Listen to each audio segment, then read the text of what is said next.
Veieu aquest banc? És fet amb trencadís. És a dir, trencant els materials originals en parts més petites per utilitzar-los de forma diferent. En matemàtiques també podem agafar els nombres i fer-ne trencadís, per obtenir uns nombres diferents i originals, les fraccions. També parlarem del nombre pi, un nombre misteriós i sorprenent, com les obres de Gaudí. Preparats per trencar nombres?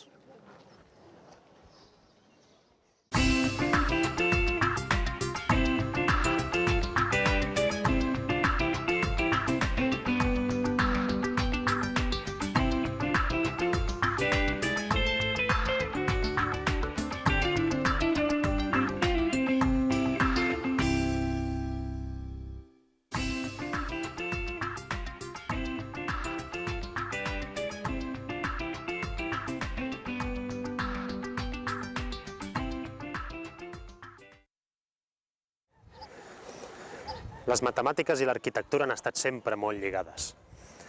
En arquitectura s'han de fer molts càlculs per aconseguir que les obres siguin resistents, altes, perquè reparteixin bé les forces i perquè siguin estèticament agradables.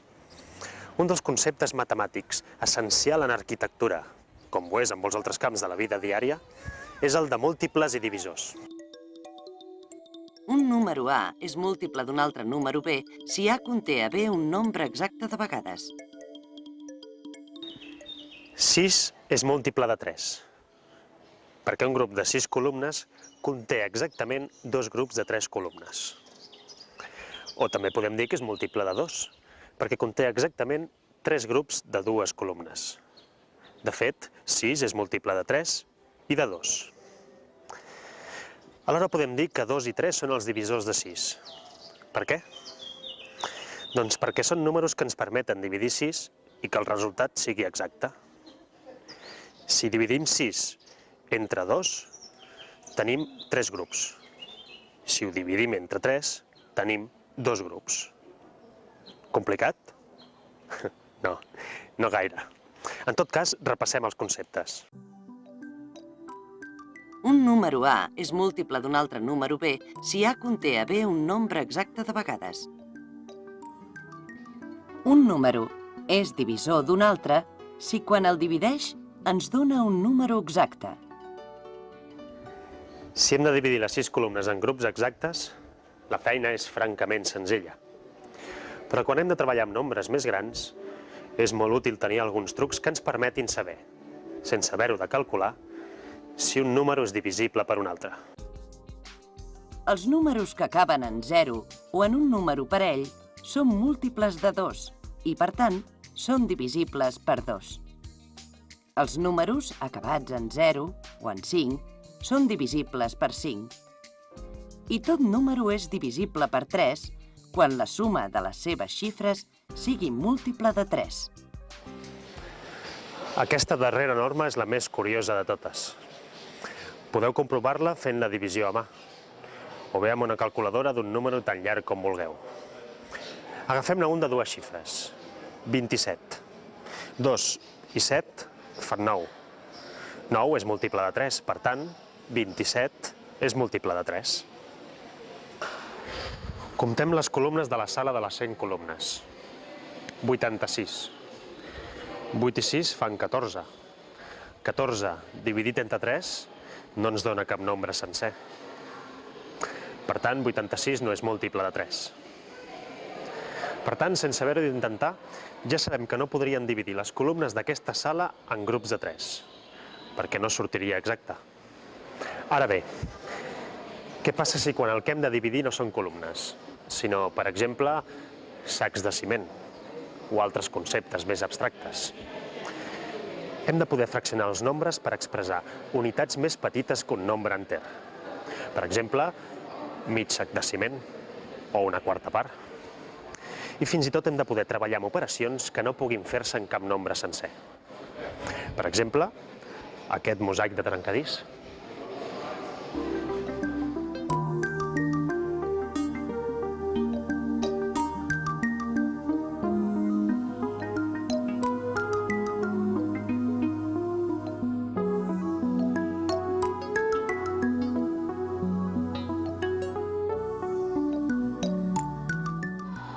Potser per fer això necessitem 12 parts de mitja rajola blava, 100 bocins de 3 quarts de rajola groga, o un quart de rajola verda trencada en 16 meitats. Per expressar tot això, no podem fer-ho amb els nombres enters, així que necessitem el conjunt de nombres racionals. La divisió dins del conjunt de nombres enters només és possible quan la divisió és exacta, ja que si la divisió no és exacta, no podem expressar-ne el resultat amb un altre nombre enter. Per poder expressar-lo, hem de recórrer al conjunt dels nombres racionals. Els nombres racionals inclouen els nombres enters i les fraccions o nombres trencats. El conjunt de nombres racionals s'anomena Q i se simbolitza amb aquesta lletra en majúscula. Les fraccions són els números que s'expressen amb dos números enters separats per una barra. De vegades la barra és horitzontal, hi ha un número a dalt i un a baix. I de vegades la barra té forma inclinada, hi ha un número abans i un després.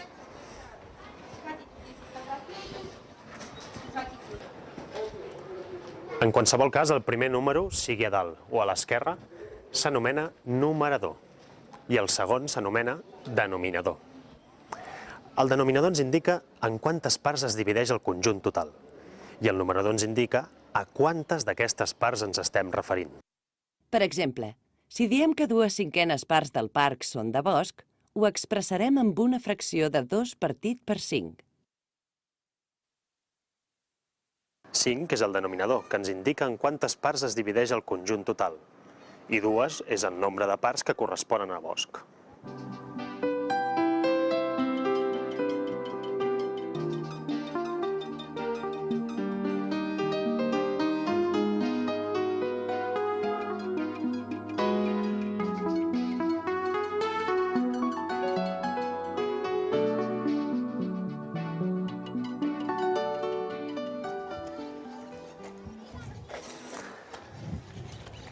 Si diem que 4 de cada 7 turistes fan fotografies, estem dient que si dividíssim el nombre total de turistes que passen pel parc en 7 grups d'igual nombre de turistes, el nombre dels que fan fotografies seria equivalent a tots els components de 4 d'aquests 7 grups.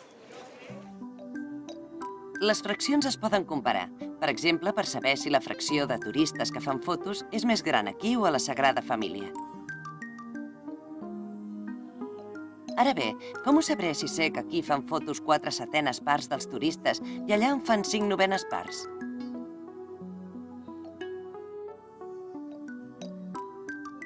Per poder comparar fraccions, han de tenir el mateix denominador. Quan dues fraccions tenen denominadors diferents, podem multiplicar el numerador i el denominador de cada fracció pel denominador de l'altra fracció. En aquest cas, multipliquem el 4 i el 7 per 9 i el 5 i el 9 per 7.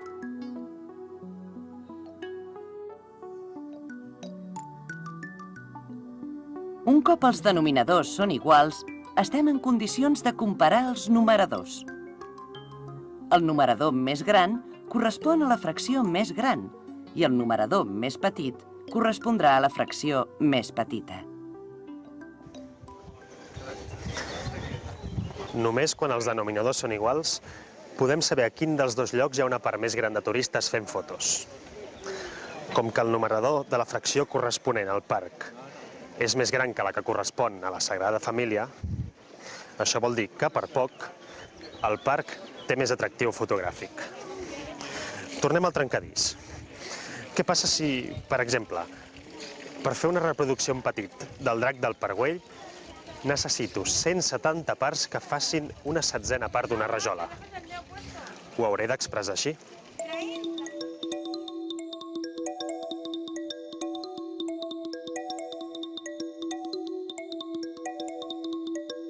Però és estrany veure-ho escrit d'aquesta manera. Normalment el numerador, és a dir, el número que va dalt, és més petit que el denominador. Què passa quan és al revés, com en aquest cas? Quan les fraccions tenen el numerador més gran que el denominador, vol dir que superen la unitat. Si sumem, per exemple, 3/4 de litre i 3/4 de litre, estem sumant dues fraccions de 3 partit per 4. Com que el denominador és el mateix, podem sumar els numeradors i obtenim 6 partit per 4. Si 4/4 fan 1 litre, 6/4 fan 1 litre i mig. Així que podem simplificar-ho expressant el numerador com la suma de 4 més 2 i separant-ho en dues fraccions. 4 partit per 4 més 2 partit per 4. Com que 4 partit per 4 és 1, el resultat de sumar 3/4 i 3/4 podrem expressar-lo al final com a 1 i mig. Hi ha un altre punt important a tenir en compte, el de les fraccions equivalents. Són aquelles fraccions que, tot i expressades de forma diferent, representen la mateixa part del conjunt total. Per exemple, en el cas dels turistes. És el mateix dir que 2 de cada 4 turistes porten càmera de fer fotos, que dir que 1 de cada 2 turistes du càmera. Perquè tant 2 partit per 4 com 1 partit per 2 ens dona el mateix resultat, 0,5. O sigui, tant en un cas com en l'altre, la fracció indica que la meitat dels turistes porten càmera. Les fraccions equivalents són aquelles que representen la mateixa part de la unitat o, segons el cas, la mateixa part del conjunt total. Podem comprovar que dues fraccions són equivalents quan la divisió entre el numerador i el denominador dona el mateix. En el cas d'aquests líquids, podem comprovar que 1/4 d'un litre i 250 parts de 1.000 mil·lilitres tenen fraccions equivalents, ja que tant 1 entre 4 com 250 entre 1.000 donen el mateix, 0,25. Podem classificar les fraccions segons el seu numerador o segons el denominador. Quan una fracció té el numerador més petit que el denominador, com per exemple, quan diem que 5 de cada 7 turistes fa fotos, l'anomenem una fracció pròpia, perquè vol dir que la quantitat del numerador està continguda dins el denominador.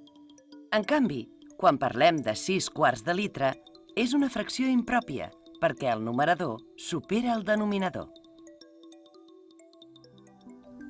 Si fem la classificació segons el denominador, dividirem les fraccions en decimals i comunes. Les decimals són les que tenen per denominador qualsevol potència de 10, és a dir, 10, 100, 1.000, 10.000 i qualsevol xifra formada per un 1 seguit de zeros. Les fraccions comunes són les que tenen com a denominador qualsevol altre número natural que no sigui potència de 10. Les fraccions decimals són importants perquè, si fem la divisió entre el numerador i el denominador d'una fracció qualsevol i el resultat no és un nombre enter, el resultat el podrem expressar de vegades en forma de fracció decimal o com a nombre decimal.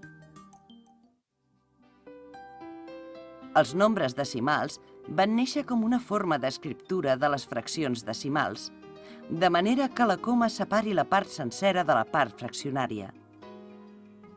Si no hi ha part sencera, es posa un 0 abans de la coma. Les unitats decimals són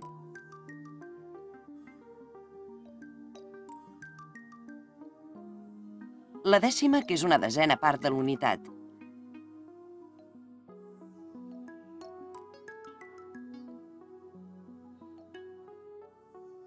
la centèsima, que és cada una de les parts resultants de dividir la unitat en 100 parts, la mil·lèsima, que és cada una de les parts resultants de dividir la unitat en 1.000 parts. Així, el número 0,463, 463 mil·lèsimes, té 4 dècimes, 6 centèsimes i 3 mil·lèsimes. I també podem expressar-lo en la forma 463 partit per 1.000. Hi ha casos en què un nombre decimal no es pot expressar en forma de fracció. Un dels casos més famós és el d'un número misteriós i sorprenent com aquest parc, i és que probablement sigui una de les raons numèriques més utilitzades per l'arquitectura i que més es poden trobar en la natura, el número pi. Pi és un dels nombres més antics coneguts per la humanitat i expressa la relació entre el diàmetre i la circumferència d'un cercle. Està format per una cadena infinita de decimals que no segueixen cap patró ni lògica. Al llarg de la història s'han anat coneixent més i més decimals, i si els matemàtics egipcis ja en consideraven 4 decimals, avui en dia, gràcies als ordinadors més sofisticats, ja es coneixen diversos bilions de decimals de pi. Una llista que cada dia s'allarga més i més, tot i que amb els 40 primers decimals tindríem la precisió suficient per mesurar la longitud del contorn de la Terra amb un marge d'error menor al d'un protó.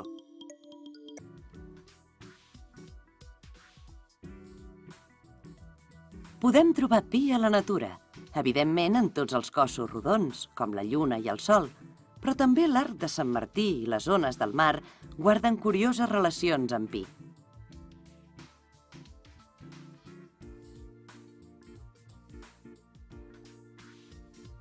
La doble hèlix del DNA gira al voltant de pi i també és present en les relacions entre els colors, en les ones sonores i en infinites relacions més que encara hem de descobrir. No sé si en aquest parc hi podrem descobrir més relacions ocultes del nombre pi, però, si més no, ens ha ajudat a descobrir o redescobrir els nombres racionals i el funcionament bàsic de les fraccions. Aquests conceptes ens seran útils per comprendre el que descobrirem en els propers capítols.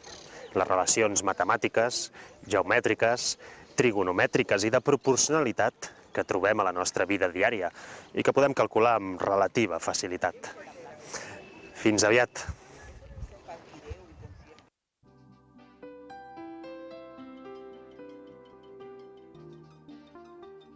Un número A és múltiple d'un altre número B si A conté a B un nombre exacte de vegades.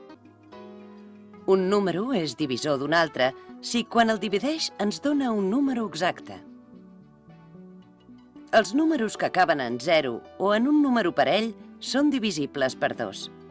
Els acabats en 0 o 5 són divisibles per 5. I són divisibles per 3 quan la suma de les seves xifres és múltiple de 3. La divisió dins del conjunt de nombres enters només és possible quan la divisió és exacta, ja que si la divisió no és exacta, no podem expressar-ne el resultat amb un altre nombre enter.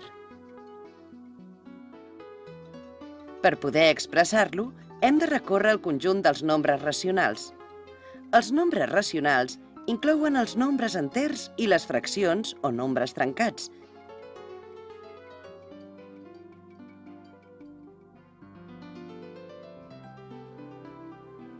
El conjunt de nombres racionals s'anomena Q i se simbolitza amb aquesta lletra majúscula.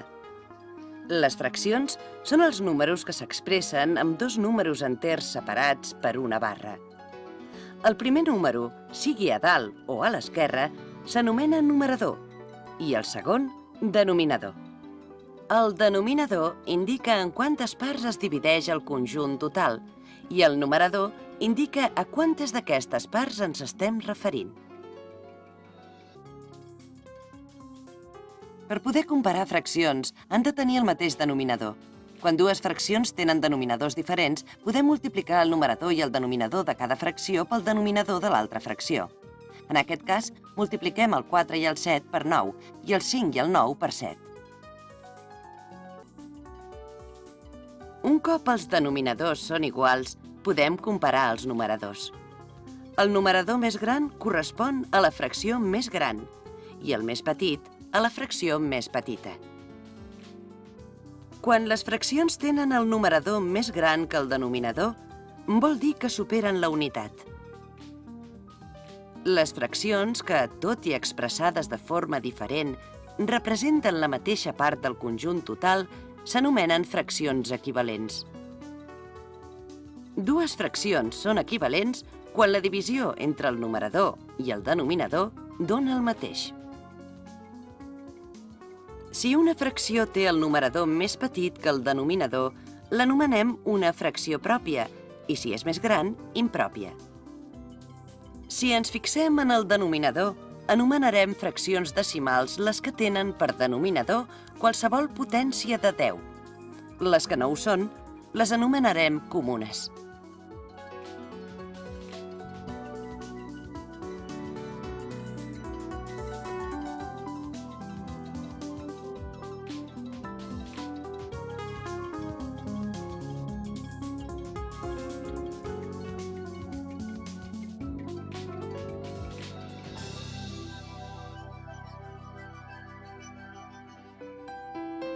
Un dels més usats és el número pi, que expressa la relació entre la longitud d'una circumferència i el seu diàmetre.